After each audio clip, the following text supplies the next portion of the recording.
Bird Lake Cabin is an idyllic, a little rundown but nevertheless beautiful cabin nestled in a small island on the Cauldron Lake. But not all about it is as it seems. You see, in the 70s there was a big eruption and the whole island sank and it took down the cabin with it. So it shouldn't really exist. Yet somehow it does. The original idea for the Bird Lake Cabin was that it was actually alive, that it would roam about in the forests at night, rising onto its legs that would at daytime look like bird leg-shaped roots sticking out from under it. In the end, the story evolved into having the name of Bird Lake Cabin simply derived from the peculiar shape of the island and also from the frontal facade of the building, where a chimney, which looks like a beak, and two round windows looked like its face, and two porches, one on either side, looked like its wings.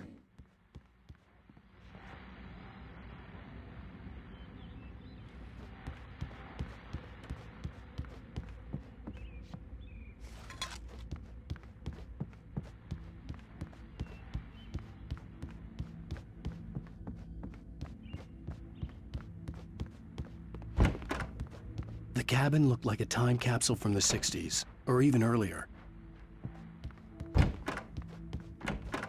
For a moment, the oppressive feel of the nightmare I had seen on the ferry returned. Damn.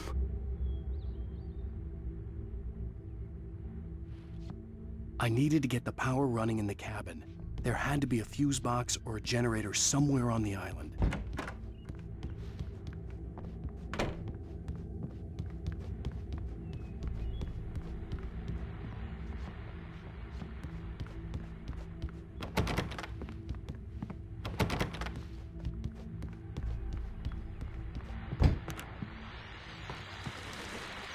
The Deerfest guests have already started to arrive. Just ran into one on the ferry. Famous artist, no less. We'll see if we can rope him into an interview later on. Now let's go to the phones, caller. You're on KBS FM.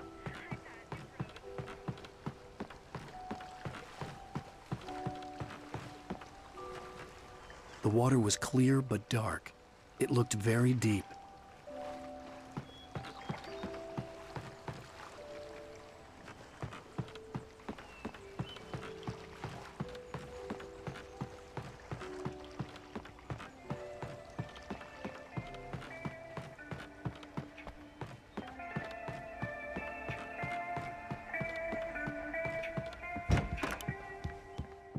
The power cable goes to that shed over there.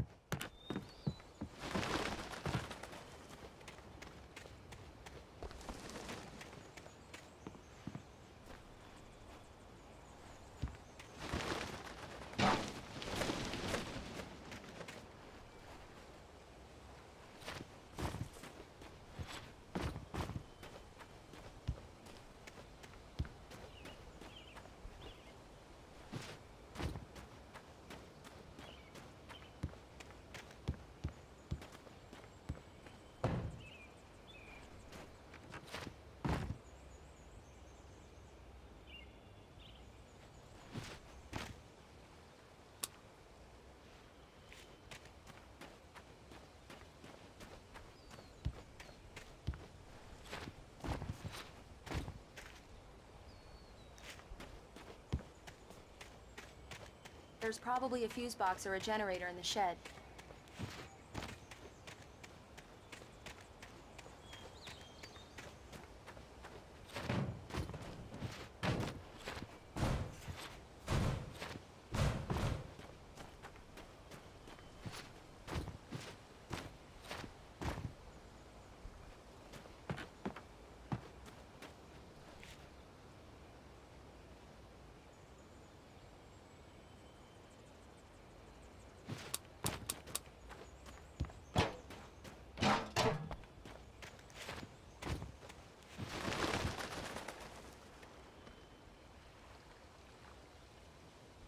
Alice had told me about Cauldron Lake Lodge.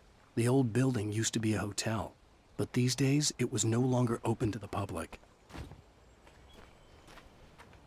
An old generator had been connected to the power cable.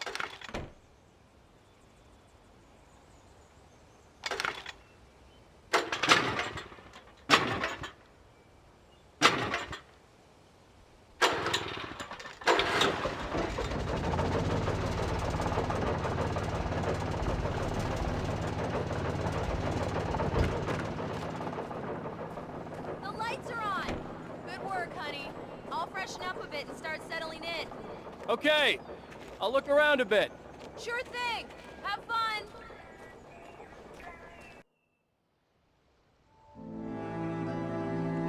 It was a beautiful place. I told myself I could rest here, sleep here, and forget about my work.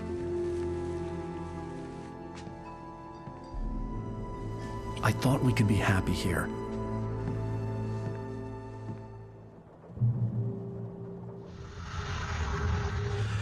We spend a lot of time talking about Alice in the game, but we don't actually see all that much of her because she disappears. That's why it was very important for us to establish her as a major force in Wake's life in the very beginning of the game. Their relationship is very interesting because Alice is actually a lot smarter and stronger than Wake is. She's capable of manipulating him and is quite willing to do so if need be. That's how they end up at Cauldron Lake in the first place. But what she does out of love. She really just wants to help him. And he does need all that help because he kind of falls apart without her. She's a lot stronger than that. She could survive without him, but Alice? I'm not sure if Wake could ever live without Alice. Alan, I'm upstairs. I have a surprise for you.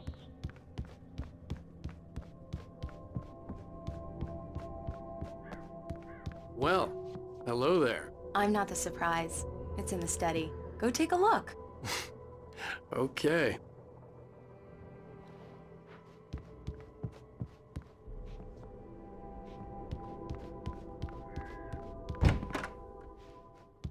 Surprise!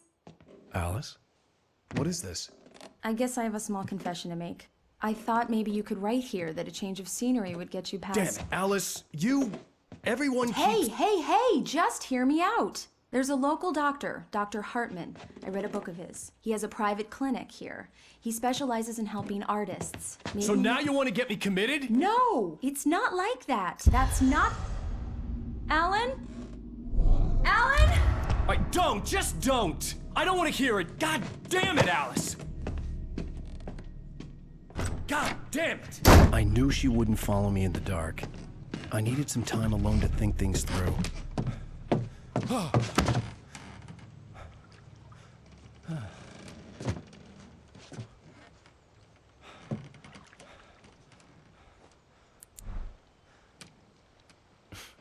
Damn it.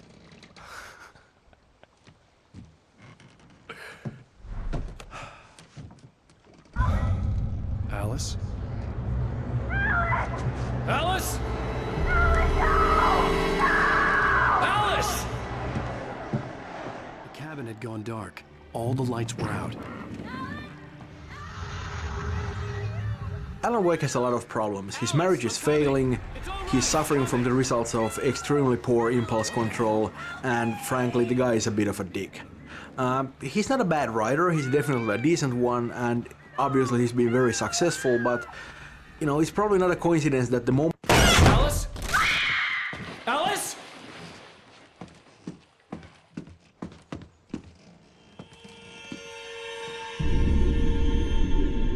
Oh no!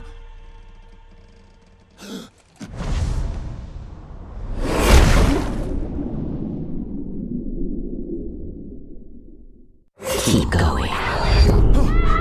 Wake up. Alice?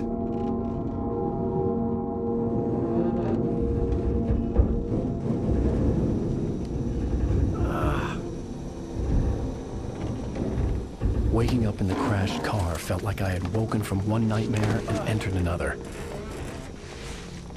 I couldn't remember how I got there. All I knew was that something terrible had happened to Alice. The phone was dead. I'd have to find help on foot.